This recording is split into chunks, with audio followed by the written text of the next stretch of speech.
Hello, everyone. This is Tim Hauer here from Coastal Preps with your boys soccer preview. Looking forward to a great boys soccer season. We had a pair of teams make the state championship games last year, one coming away with a victory. Of course, that was the New Hanover Wildcats, becoming the first public school from Wilmington to claim a state title. They had a great season, and of course, we're led by Aiden Payne, who I think is probably the best high school male that we've ever had come out of Wilmington. Finished with 54 goals and 11 assists last year, but not to be forgotten, Charlie Letson, who had 23 goals and 24 assists. So if you add that up, 77 goals and 35 assists that the Wildcats need to find a way to replace, and that's not going to be easy. But Coach T.J. Rennie, arguably the best coach in the state, in my opinion. I think he does just a fantastic job with that program.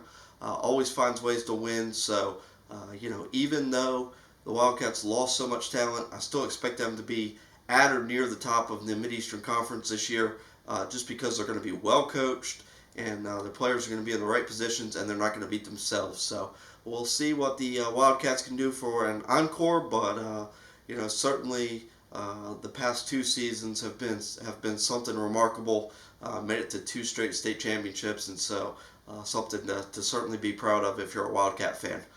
For me, the front runner in the Mid-Eastern Conference is Hoggard. Struggled a bit last year, went 9-8-2, but that's because they were missing a lot of players that went and played with a travel team and did not participate in the high school season. That travel team is gone for right now, so which to me is a good thing, because that means that we've now got our best players playing high school again, and that's what I want to see here in the area. So I think 7 players now back from that team onto the Hoggard team will make them really deep and really talented. Keenan Lieber and Brady Johnson, two of the best players in the area that were not in high school not in the high school team last year, that will be there this year. So expect Hoggard to be really good. Topsail, another team that continues to take leaps forward. Will be interesting to see how they do this year. I think they could potentially finish in the top 3 or 4. With the amount of talent they have back. So Topsail, a team that I would keep my eye on. Laney has some new players, but still a lot of talent there. So another team right kind of in that mix. So I think those are your top 4 teams. Maybe Ashley could also sneak in there. Ashley's got a really talented team with some veteran players that have a lot of experience. So between those 5 teams, you're probably looking at your top 5 teams in some order in the Mid-Eastern Conference. We'll see how it always shakes out, but the in-town matchups are always interesting and always kind of come down to the wire. So expect some really good battles between the Wilmington schools. On the private school side of things, Coastal Christian and Cape Fear Academy, always strong teams in the NCISAA. Tend to always kind of be in that semifinal, final, spot in the bracket, and don't expect anything less this year. Coastal Christian, of course, made the state championship game last year. Lost twice in the regular season to Cape Fear Academy. They came back and beat them in the playoffs. Ended up eventually losing in the state championship match to Concord Academy, but with as much depth as they have coming back, and Coach Mike Sheffield does a fantastic job with that group, wouldn't it all be a surprise to see the Centurions get back to the state championship? They've been to 4 of them since 2016, so they certainly know how to get there.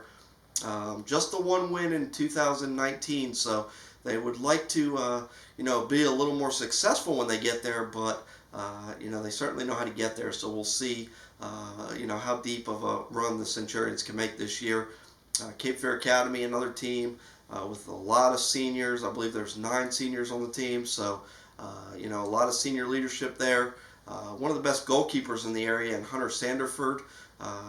He's incredible, great athlete, tall kid that does a really good job of covering a lot of area and making some great saves. So Cape Fear Academy, a strong team. I think they'll be right there with Coastal Christian, battling for that conference title and making a deep playoff run.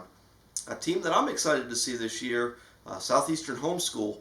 Three all-conference players returning, including arguably the best goalkeeper in the area, in Davidson Good. I think he's that good. I think any team would be lucky to have him.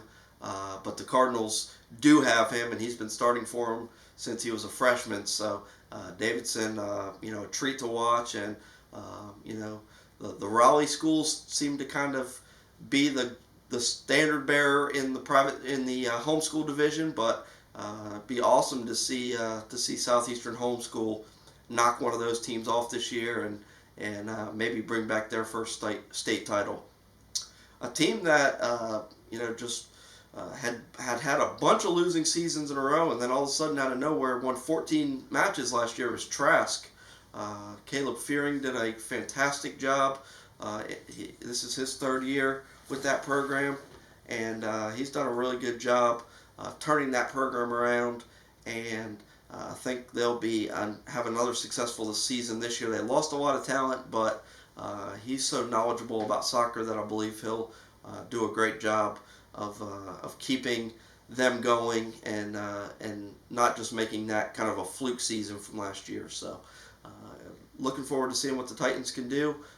They've went undefeated last year in the Waccamaw Conference, so I know they'd love to repeat that and go 10-0 again this season.